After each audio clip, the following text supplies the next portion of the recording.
তারেক রহমান বাংলাদেশকে গড়তে চায় বললেন শিমুল বিশ্বাস। বিশেষ প্রতিনিধির পাঠানো তথ্যচিত্রে ডেস্ক রিপোর্ট। ইসলামের আগমন কখনো তরবারির মাধ্যমে হয়নি। ইসলাম মানুষের হৃদয়ে প্রবেশ করেছে তার নৈতিকতা, আদর্শ ও ব্যবহারিক গুণাবলীর মাধ্যমে। একসময় এই উপমহাদেশের মানুষ মিথ্যা বলতো না, ওজনে কম দিত না, খাবারে ভেজাল দিত না, গোপনে কিংবা প্রকাশ্যে কখনোই না। এই সততা ও ন্যায়বোধের ভিত্তি গড়ে দিয়েছিলেন আলেম সমাজ।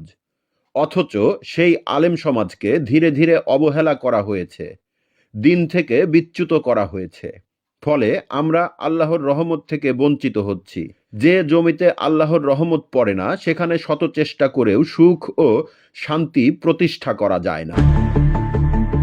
ইতিহাস সাক্ষ্য দেয়, আধিপত্যবাদী ভারতের গর্ভে ইসলাম বারবার পদদলিত হয়েছে। ইংরেজ শাসক ও তাদের অনুসারী শক্তির চেষ্টায় আজ বিশ্বজুড়ে মুসলমানরা বিপর্যস্ত অবস্থায় রয়েছে।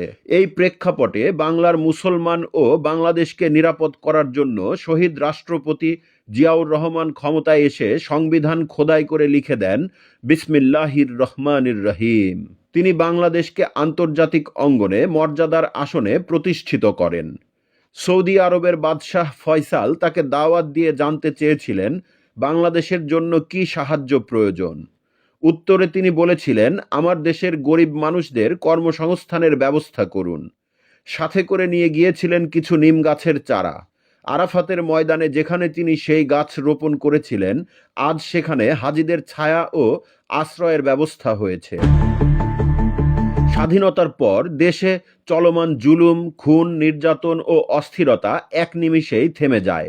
চালের দাম কমে আসে, শিল্প কলকারখানা সচল হয়, গার্মেন্টস ও ঔষধ শিল্প গড়ে ওঠে। কোটি কোটি প্রবাসী শ্রমিকের রেমিটেন্সে দেশের অর্থনীতি শক্ত ভিত পায়। শত্রুর ষড়যন্ত্রে জিয়া শহীদ হওয়ার পর গোটা দেশ শোকে স্তব্ধ হয়ে যায়। মানুষ শিশুর মতো কেঁদে উঠেছিল। তারই সহধর্মিণী দেশনেত্রী বেগম খালেদা জিয়ার মৃত্যুতেও বিরল দৃষ্টান্ত স্থাপিত হয়। বিশ্বের শক্তিধর রাষ্ট্র থেকে শুরু করে নির্যাতনকারীরাও তার আত্মার শান্তি কামনা করে। তার জানাজায় গোটা জাতি এক কাতারে দাঁড়িয়ে যায়। বাংলাদেশের শ্রেষ্ঠ আলেমরা ছুটে যান তার মরদেহ সামরিক কফিনে তুলে দিতে। খালেদা জিয়া তার জীবন দিয়ে প্রমাণ করে গেছেন, এই দেশ কোনো বহিঃশক্তির তাবেদারি করবে না। বাংলাদেশ স্বাধীন ও সার্বভৌম থাকবে। ঈমান ও দিন রক্ষা পাবে। জুলুমের শাসন নয়, প্রতিষ্ঠিত হবে আইনের শাসন। বিভেদ নয়, ঐক্যই হবে রাষ্ট্র পরিচালনার মূল শক্তি।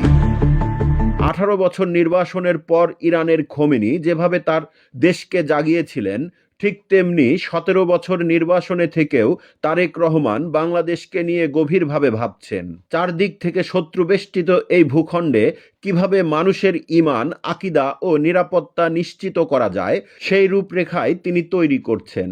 1 কোটি মানুষের কর্মসংস্থান, আলেম সমাজকে রাষ্ট্রীয় বেতন কাঠামোর আওতায় আনা, মায়েদের নামে ফ্যামিলি কার্ড, কৃষক ও সাধারণ মানুষের জন্য কৃষি ও স্বাস্থ্য কার্ড, এসবই সেই পরিকল্পনার অংশ। শহীদ জিয়া ও বেগম খালেদা জিয়া এ জাতিকে কখনো ঠকাননি।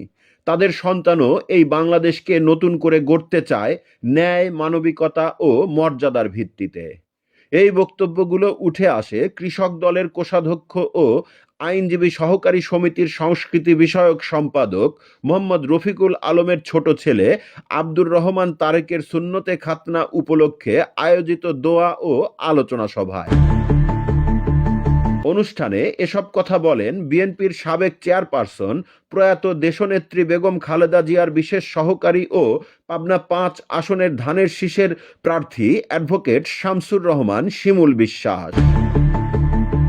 সোমবার 5 জানুয়ারি বেলা 2টায় চরকোষাখালী মোহরিপাড়া তার নিজ বাড়ির উঠোনে এ অনুষ্ঠান অনুষ্ঠিত হয়।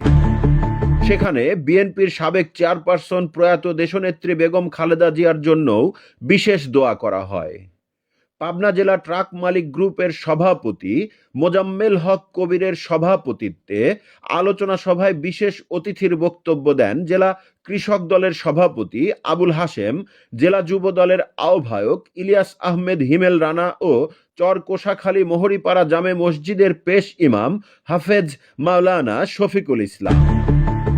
দোগাছি ইউপি যুবদলের সাধারণ সম্পাদক মিরাজুল ইসলাম মিরাজের সঞ্চালনায় উপস্থিত ছিলেন সদর উপজেলা বিএনপির সভাপতি AKM মুসা, বাংলাদেশ পেট্রোল পাম্প ওনার্স অ্যাসোসিয়েশনের কেন্দ্রীয় মহাসচিব আবুল আহসান খান রেয়ন, জেলা স্বেচ্ছাসেবক দলের সাবেক সভাপতি আরিফ চৌধুরী, এডওয়ার্ড কলেজের সাবেক AGS এনামুল হক পলাশ, পৌর বিএনপির সাবেক সাধারণ সম্পাদক শহীদুল ইসলাম লালু, পাবনা সদর 5 আসন ধানের শীষ প্রতীকের নির্বাচন পরিচালনার প্রধান সমন্বয়ক এনামুল হক এনাম, জেলা স্বেচ্ছাসেবক দলের 1 নং যুগ্ম আহ্বায়ক SK সাগর, জেলা কৃষক দলের সদস্য খায়রুল ইসলাম, দোগাছি ইউনিয়ন নির্বাচন পরিচালনা কমিটির আহ্বায়ক লোকমান হোসেন সহ এলাকার সকল ব্যক্তিবর্গ।